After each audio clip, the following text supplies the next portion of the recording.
My guest today is Mark Thompson, who is the Regional Director for an Australian logistics and supply chain firm that coordinates freight, warehousing, and customs compliance across multiple countries. With China being a key hub for manufacturing and global trade, Mark has spent over a decade negotiating contracts, service agreements, and strategic partnerships with Chinese suppliers, distributors, and port authorities.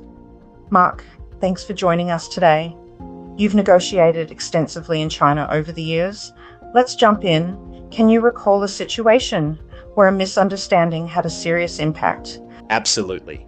I once made the mistake of openly correcting a Chinese executive during a meeting. His expression changed instantly and the deal stalled. Later, I realized I had made him lose face. If I had addressed it privately, we could have avoided the tension and moved forward smoothly. Face saving is a major component of Chinese business culture, and ignoring that, even unintentionally, can derail everything. That's a powerful insight.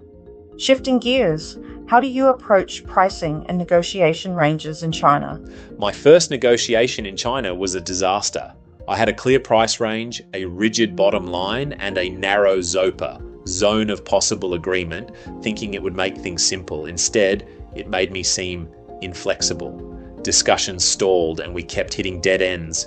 The deal slipped through our fingers while our competitors, who embraced a more adaptable approach, secured the partnership. But I learned from that mistake. In my next negotiations, I widened the zone of possible agreement, allowing room for strategic maneuvering, patience, and mutual gain. I focused on building trust rather than just pushing numbers. This shift changed everything. The discussions flowed more smoothly, and our Chinese partners responded positively to the flexibility. Eventually, we reached agreements that benefited both sides, strengthening long-term collaboration. That evolution in your approach clearly paid off. What about communication styles? Have you encountered situations where silence played a role? Oh yes, during negotiations, there were long, awkward silences. I kept talking, trying to fill the gaps. Later, I realized they were testing my patience. If I had stayed composed and waited, I wouldn't have conceded unnecessary points just to break the silence. In China, silence is strategic. It's used to gauge your reactions and your confidence. You learn to sit with it and not panic. Let's talk about hierarchy. Have you ever had trouble figuring out who the real decision makers were? We assumed decisions would be made collectively, so we focused on mid-level managers. Turns out, only senior executives had real authority. We lost weeks negotiating with the wrong people. It was a costly oversight. Next time, we'll ensure the right decision makers are involved from the start. In China, hierarchy is deeply embedded, and recognizing who holds the power is essential to getting anything done.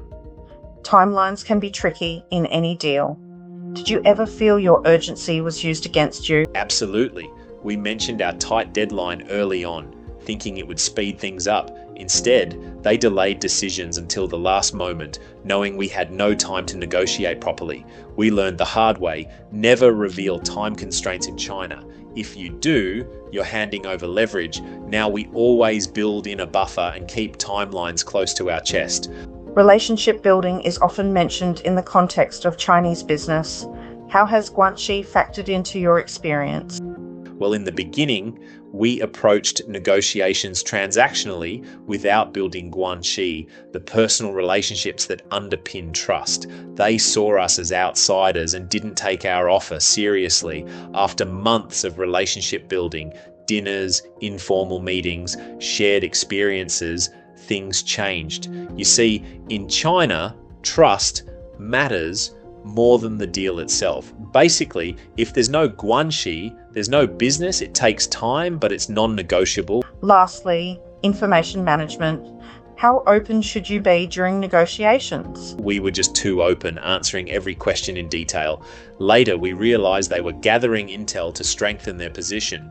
We should have been more strategic, sharing only what was necessary while asking more questions ourselves. It's a balance. You want to be cooperative, but you also have to protect your interests and control the flow of information.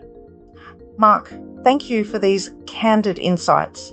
You've highlighted not just tactical points, but the deeper cultural mindset needed to succeed in China. It was my pleasure. Yes, it's a learning journey, and in China, every negotiation teaches you something new.